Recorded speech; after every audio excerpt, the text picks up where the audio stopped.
하나님의 말씀을 보겠습니다.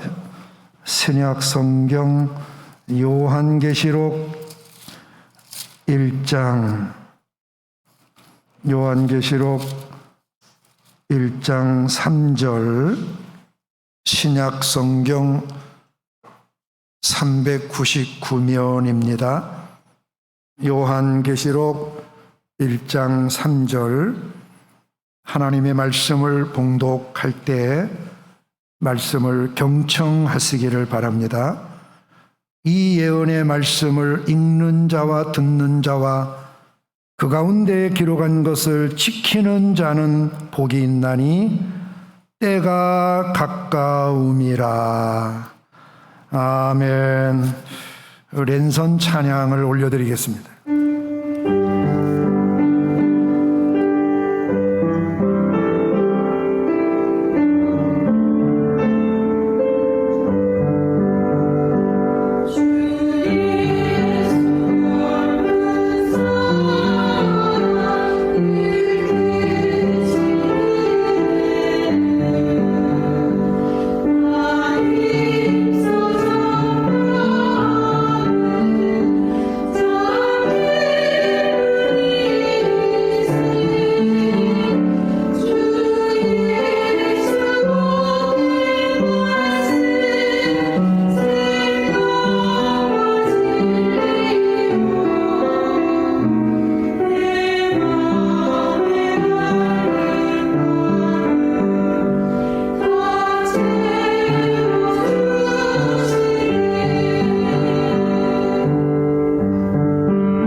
아멘.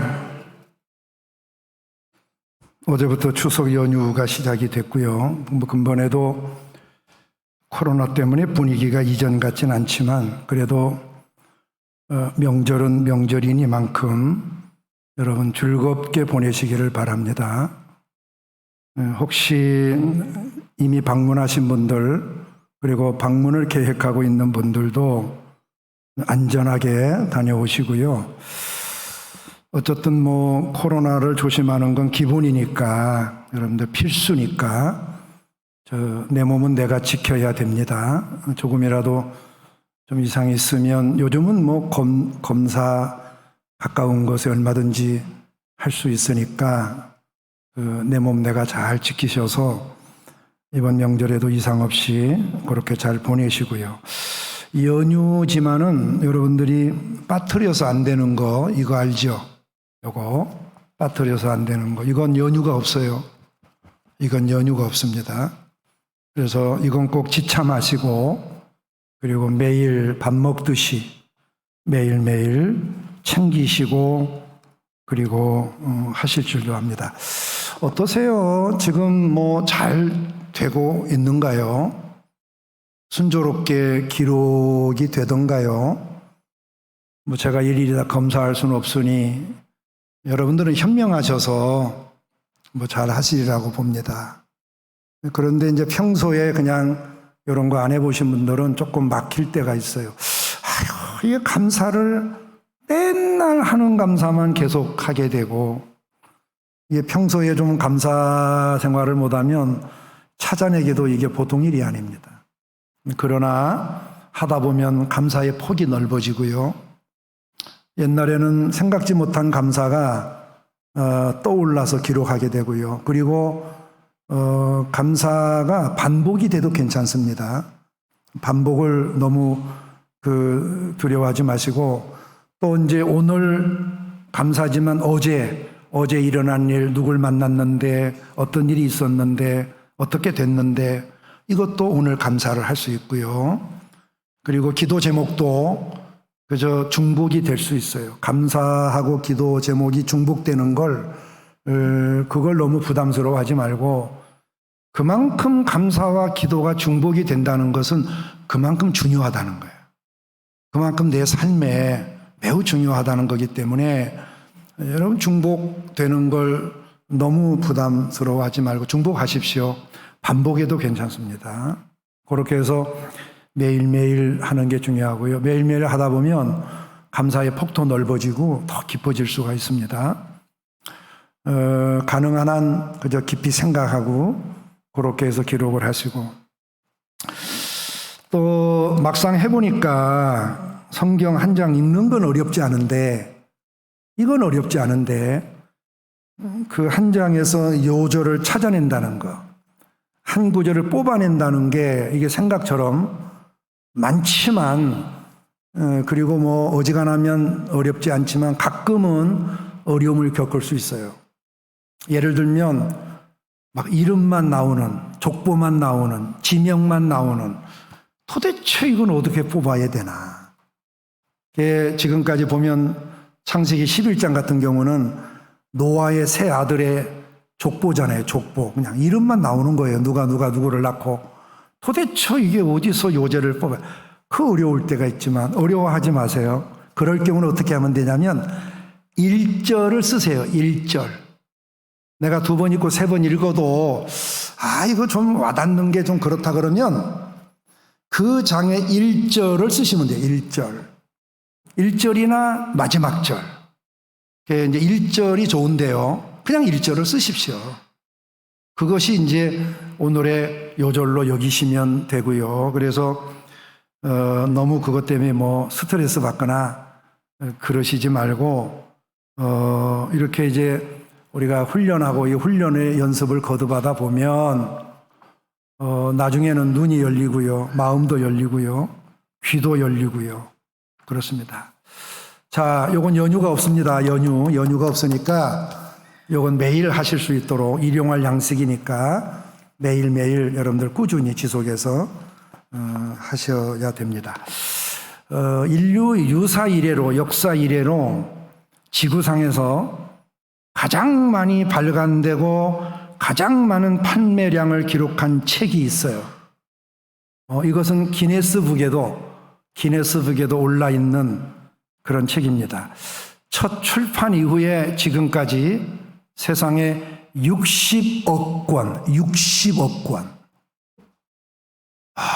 엄청나죠? 60억 권.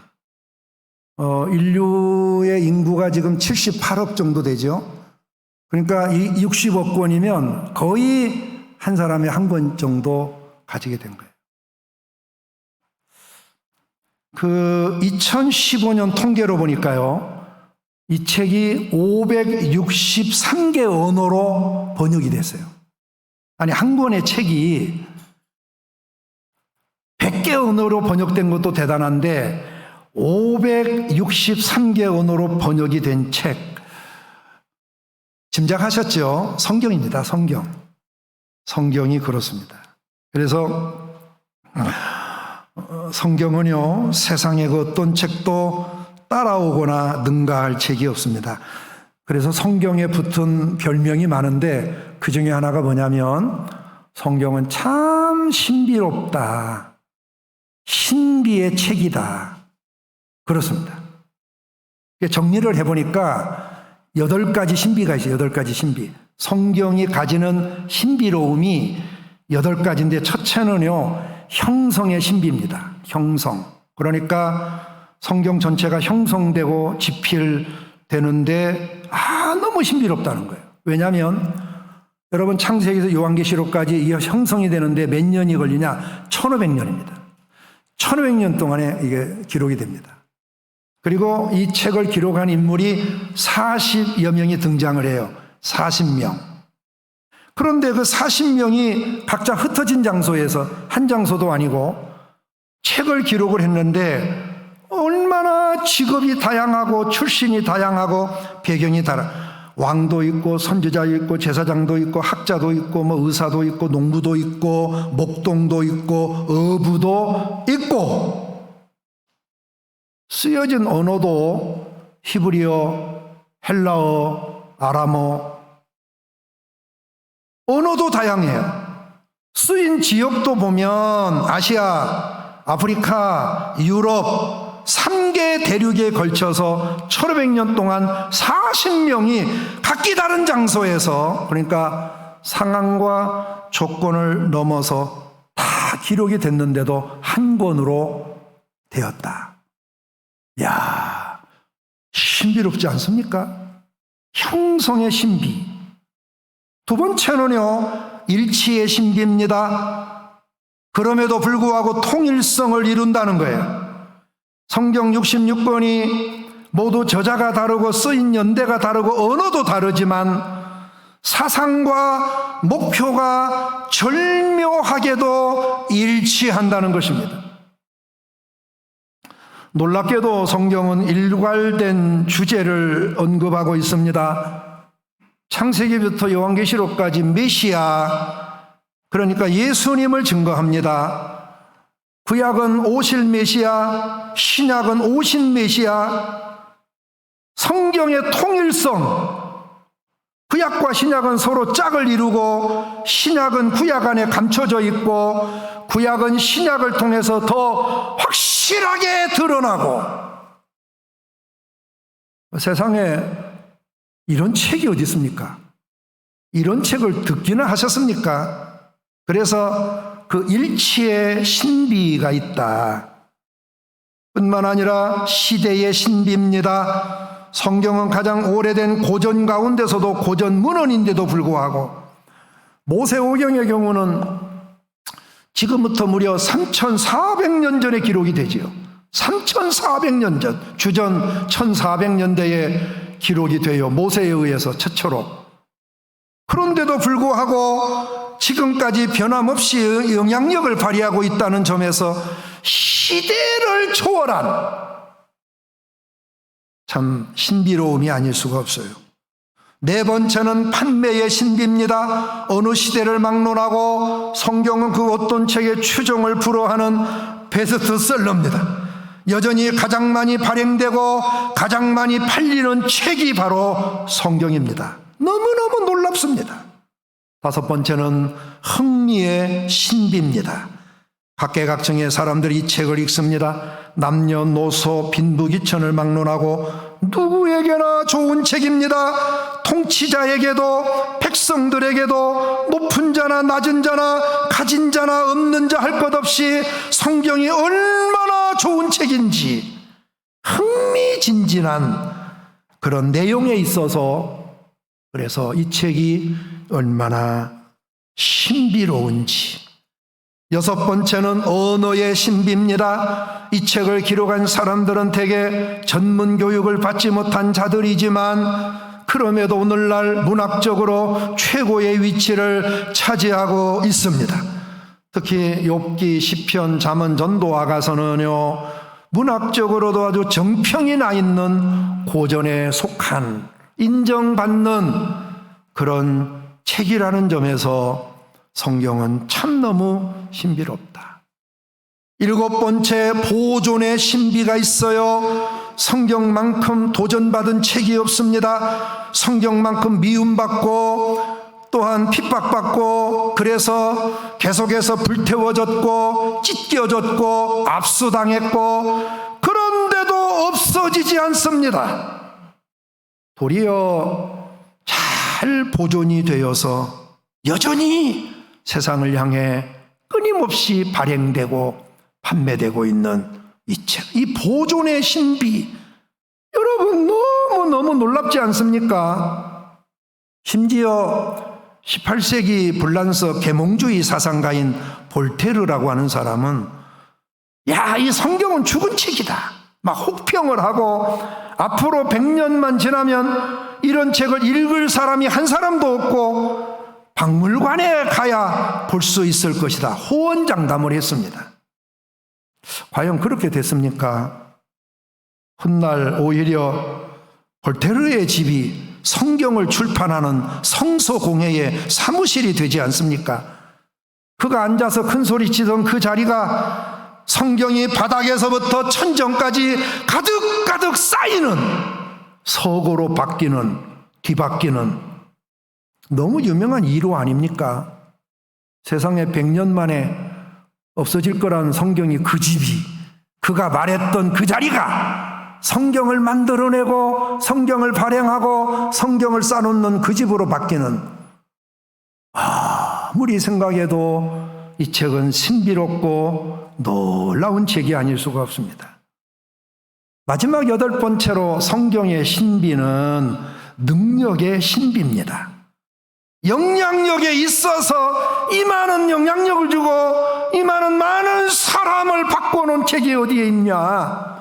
지난 시간에 말씀을 드린 대로 하나님의 말씀은 살았고 활력이 있고 너무너무 예리하고, 어느 정도 예리하냐면 좌우의 날선 검 같아서 혼과 영과 관절과 골수를 찔러 쪼갤 뿐만 아니라 마음의 생각과 뜻까지도 판단하시고 감찰하시고 심판하시는, 성경의 영향력은 우리의 상상력을 뛰어넘습니다. 성경을 통해 깨닫고 성경을 통해 진리를 발견하고 성경을 통해 변화된 역사를 어떻게 이 시간에 다 말할 수가 있겠습니까? 여러분 자신이 증인이지 않습니까? 예수 만나 성경을 접하고 나서 달라진 모습이 내 안에 있지 않습니까? 크고 작은 변화에 대한 간증들을 다 가지고 있지 않습니까? 오늘 내가 경험하고 내가 체험한 것만 가지고도 야, 너무너무 신비롭다, 너무너무 놀랍다. 여러분, 이게 성경의 신비로움입니다. 미국의 철저한 무신론자임을 자처하는 자가 있었는데, 이 사람은 성경은 황당무계한 것이다, 이것을 믿는다는 것은 지성을 가진 사람으로서 웃기는 일이다. 그래서 이 사람은 어떻게 이 황당무계한 성경을 철석까지 믿고 있는 이 땅의 어리석은 그리스도인들에게 정신을 일깨워 주기 위해서 내가 책을 써야 되겠다. 그러려면 성경을 알아야 되잖아. 성경을 보지 않고 어떻게 성경을 비판할 수 있어요? 그래서 성경의 황당무계함을 입증하려고 성경을 보게 되는데, 성경을 한번 읽다 보니까 뭐 굳이 반대할 것까지는 없는 책인 거를 알게 돼요. 뭐 그렇게 반대할 것까지는 없네. 2번 읽었어요. 2번 읽고 보니까 아니 뭐 받을 교훈이 있네, 여기서 좀 건질 게 있네. 한 번 더 읽었어요.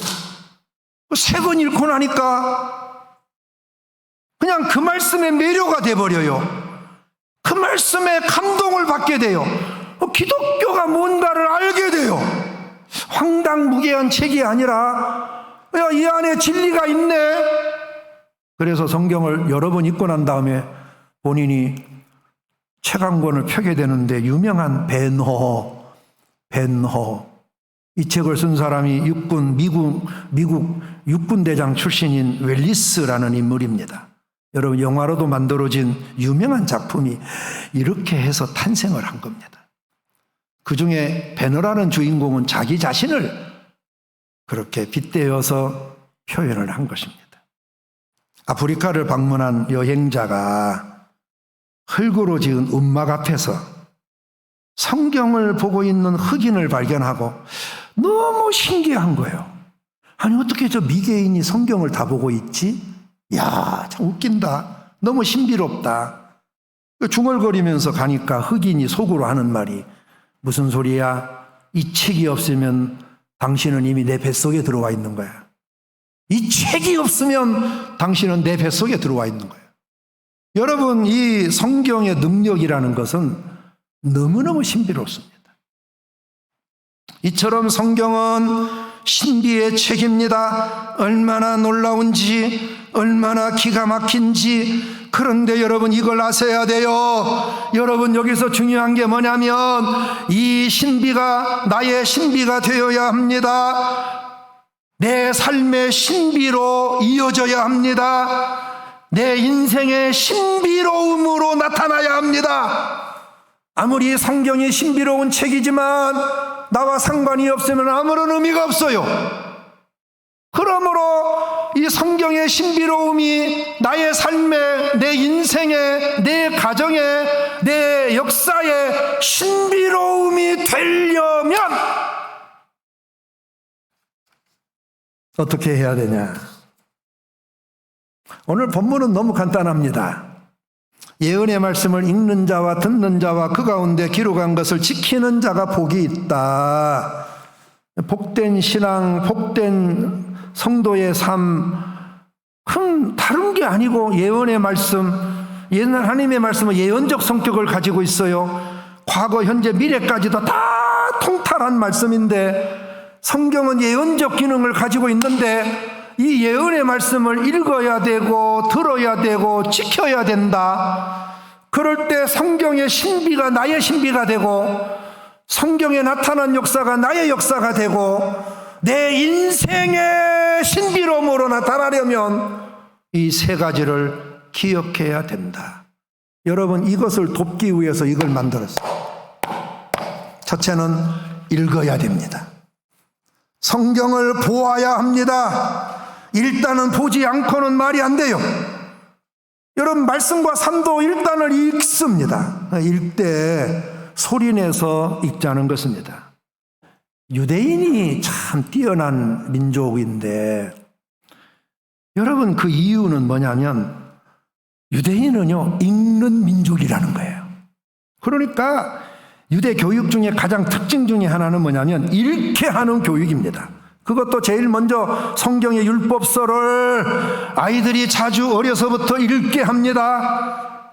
어느 정도냐면 신명기서에 보면 너희는 이 말씀을 앉았을 때든지 일어날 때이든지 길을 갈 때이든지 잠잘 때든지 언제든지 이 말씀을 읽도록 하라. 이 말씀을 간직하도록 해라. 그래서 미간에 붙이고 손목에 메고 허리춤에 차고 문지가 안에 붙여가지고 들어갈 때도 보고 나갈 때도 보게 하라. 다시 말하면 성경은 항상 생활 속에서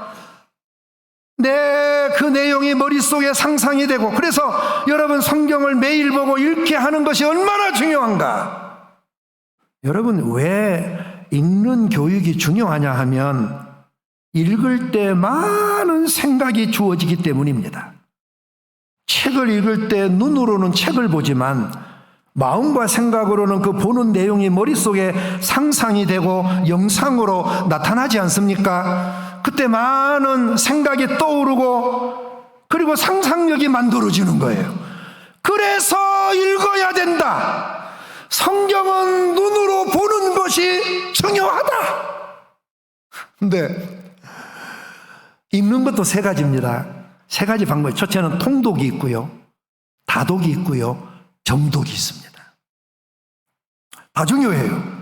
통독은 뭐냐면 아예 처음부터 끝까지 읽는 거예요.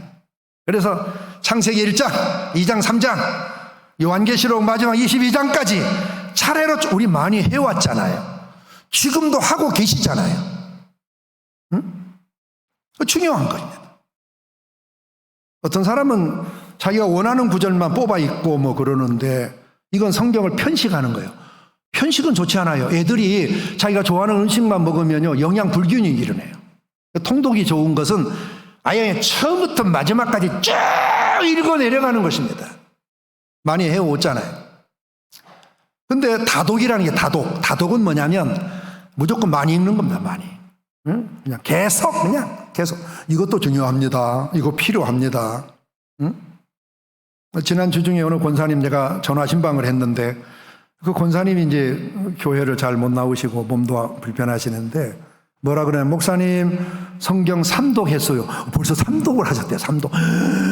어이구, 권사님 너무 훌륭하십니다. 너무 놀랍습니다. 요 책 하시나요?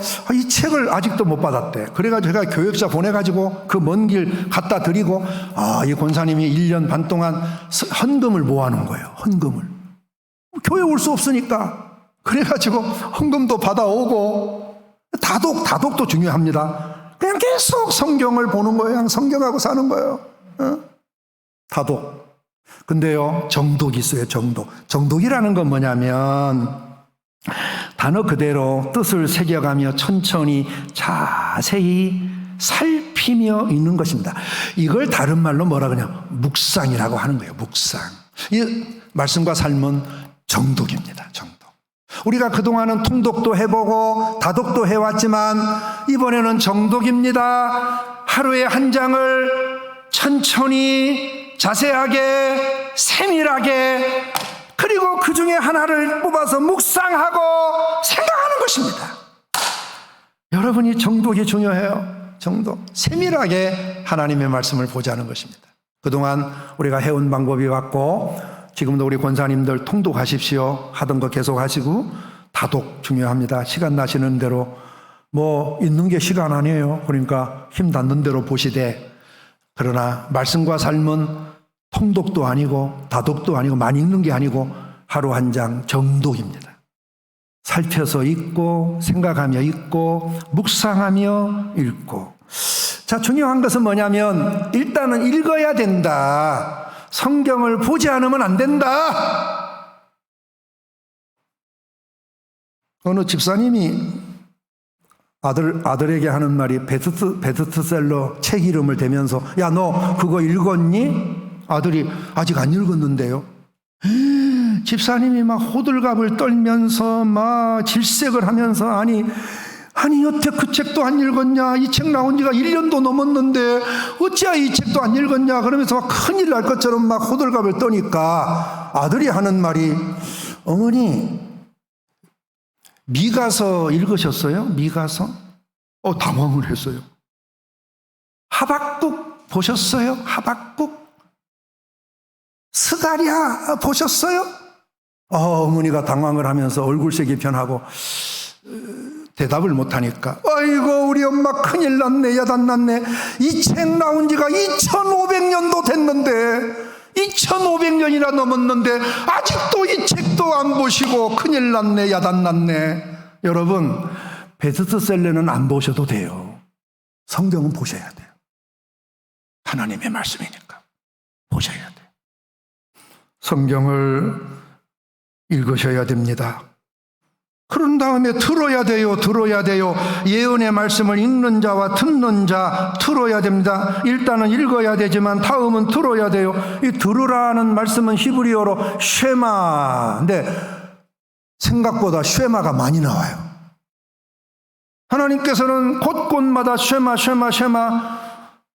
이스라엘, 그래서 들으라 이스라엘아, 들으라 백성들아, 들으라 아들들아 딸들아, 들어라, 내 소리를 들어라, 내 말을 들어라, 쉐마. 얼마나 많은 부분에서 하나님은 들으라고 말씀하시는지. 예수님께서도 들으라는 말씀을 자주 하셨어요. 그렇습니다. 읽고 난 다음에 반드시 들으셔야 됩니다. 조용히 귀를 기울이면 멀리서 들려오는 말도 들을 수 있지 않습니까? 그 말은 성경을 읽으면 주어지는 말씀을 듣게 된다는 거예요. 그래서 이것을 묵상이라고 말하는 거예요. 이게 바로 묵상인 것입니다. 되새김질 하는 거죠. 말씀을 씹으며 읽다 보면 자꾸 씹을수록 맛을 알게 되고 그 말씀이 주는 영감을 얻게 되는 것입니다. 여러분, 이것이 말씀을 받는 것입니다. 신앙인의 삶이라고 하는 것은 말씀을 받아 살아가는 것입니다. 읽는 걸로 끝나지 말고 그 말씀에서 길이 나오고 방법이 나오고 뜻이 나오고 내가 할 일이 무엇인가를 알게 되고, 그래서 하나님의 말씀은 일단은 읽어야 되지만 주시는 음성, 말씀이 나에게 지금 말씀하고 있는데 그 말씀을 하시도록 시간을 줘야 돼요.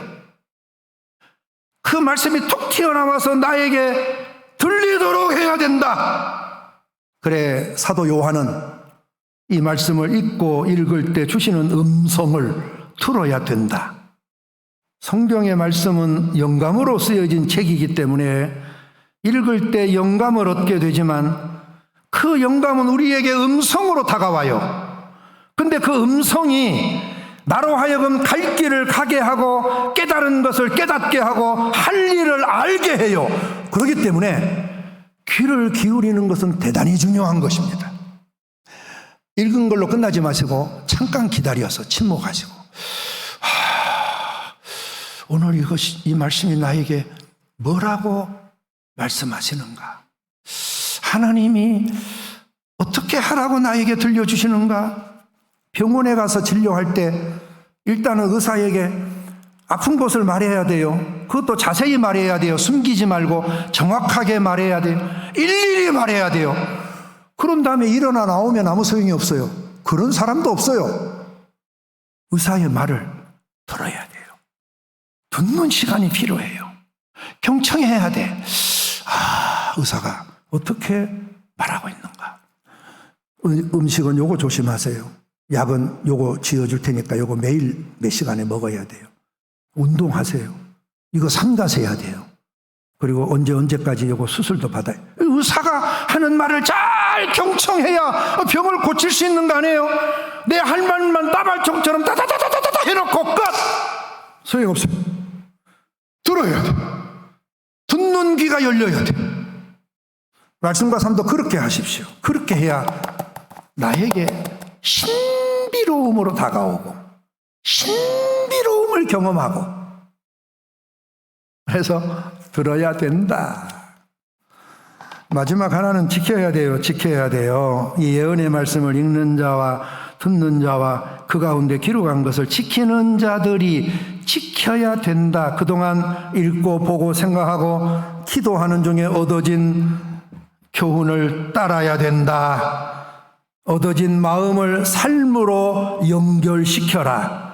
지킨다는 말은 내 뜻을 접고 듣고 보고 믿은 것을 따라 한다.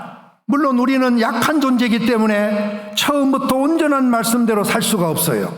그러나 한 가지 두 가지 지키다 보면 나도 모르게 달라지는 모습, 나도 모르게 변하는 모습, 하루아침에 되는 것이 아니에요. 어느 날 보니까 말씀의 삶을 한 달 하고 보니까 한 1년 하고 보니까 예수님을 닮아가는 모습을 나도 모르게 경험하게 되는 것입니다. 알든지 모르든지 우리가 습관적으로 이 일을 해나가다 보면 변화해가는 나의 모습을 보게 된다는 거예요. 시편 119편 101절, 102절, 104절에 보면 이런 말씀이 있어요. 내가 주의 말씀을 지키려고 발을 금하여 모든 악한 길로 가지 아니하였사오며 주께서 나를 가르치셨으므로 내가 주의 규례에서 떠나지 아니하였나이다. 주의 법도로 인하여 내가 명철케 되었으므로 모든 거짓 행위를 미워했다. 무슨 말이냐면 말씀을 지키려고 노력했더니 애썼더니 처음부터 100%는 어렵지만 자꾸 노력하고 애썼더니 나중에 보니까 악한 길로 가지 않게 되었고 규례를 떠나지 않게 되었고 거짓 행위를 미워하게 되었다. 왜냐하면요, 여러분 예수 믿으면 달라지는 이유가 뭐예요? 말씀을 보기 때문 아닙니까? 말씀을 통하여 가르침을 받기 때문 아닙니까? 깨달은 말씀을 지키려고 노력하다 보니까 전에는 내 마음대로 가고 싶은 데 가고 하고 싶은 일 하고 하고 싶은 말 하며 살았는데 말씀을 읽고 묵상하고 하나하나 지키다 보니까 언제부터인지 기준이 생겼어요. 이건 하면 안 되는 걸로. 언제부터인지 내 마음에 표준이 생겼어요. 표준. 그래서 그 길에 벗어나면 안 된다는 거. 점점 달라지기 시작해요.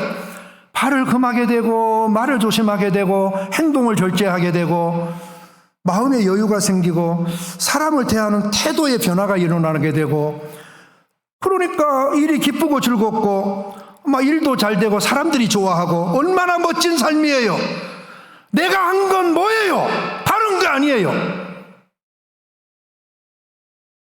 시키는 대로 했을 뿐이에요.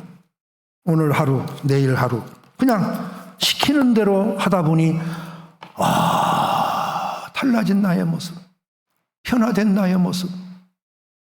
하루아침에 단번에 되는 게 아닙니다. 믿음의 삶도 꾸준히 지속적으로 매일같이 하루하루 이것이 쌓이고 쌓이고 쌓이다 보면 돌아보면 내가 너무도 달라진 모습을 발견하게 되고 이것을 간증하게. 지난주 중에 제가 텔레비를 왔다 갔다 돌리다가 특종 세상이라는 게 재방송을 하는 거. 옛날에 언제 했는지는 모르지만 특종 세상이 아주 흥미로워서 그걸 유심히 봤어요.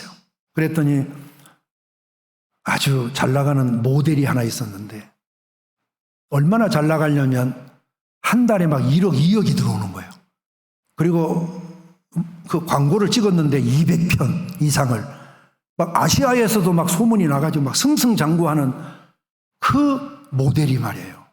큰 교통사고를 당해가지고 척추를 다칩니다. 척추. 10시간 걸리는 수술을 3차례를 했는데도 마지막 진단은 뭐냐면 척추장애. 그래서 하반신 영구마비, 하반신 영구마비 장애. 이제 하반신을 못 쓰게 된 거예요. 회복의 가능성이 없는 거예요. 척추 무섭습니다. 그래가지고는 너무너무 낙심이 돼가지고 그냥 죽어버릴까 이런 생각까지 했는데 어린 자식들을 생각하니 그럴 수가 없고 해보자. 그래가지고 자기 몸을 질질 끌고 다녀요.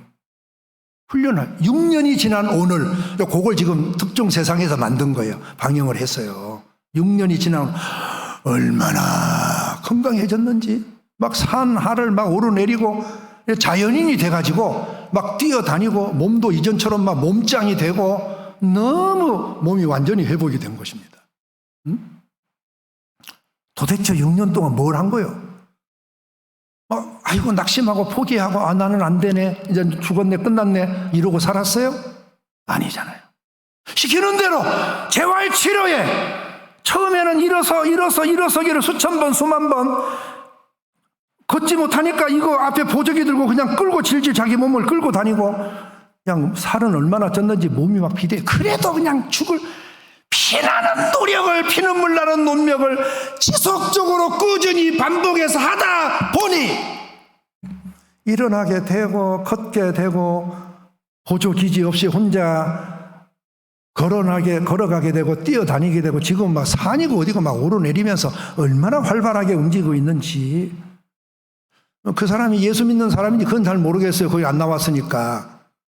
아니 예수 안 믿는다 칩시다. 안 믿는 사람도 자기 몸을 살리기 위해서 매일같이 노력하고 힘쓰고 6년 만에 회복이 됐는데 우리는 약속된 하나님의 약속이 있잖아요. 하나님의 말씀을 통해서 하나님이 얼마나 무한한 것들을 약속하고 얼마나 무한한 보물들이 이 속에 담겨져 있고 얼마나 진리들이 있는데 이것이 내 눈앞에 있는데 내 앞에 있는데도 이거 따라하지 않으면 길이 없는 거예요. 방법이 없는 거예요. 제가 시키는 대로 하세요. 잘하고 계시지만 여러분들 하루 한 번씩 정독하시고 묵상하시고 3가지씩 감사하시고 매일 기도 쓰시고 그래서 한 달, 1년 이거 책 끝나고 나도 변화가 없으면 나한테 책 가지고 오시라고 내가 배상해 드릴 테니까 10배로 요거 한 권에 2,000원씩 팔았는데 2만 원 드릴 테니까 그럴 리가 없어요. 절대 그렇게 되지가 않아요. 왜? 이 책은 신비로운 책이기 때문에. 여러분 성경의 신비가 여러분들의 삶의 신비로 이어지시기를 주님의 이름으로 축원합니다.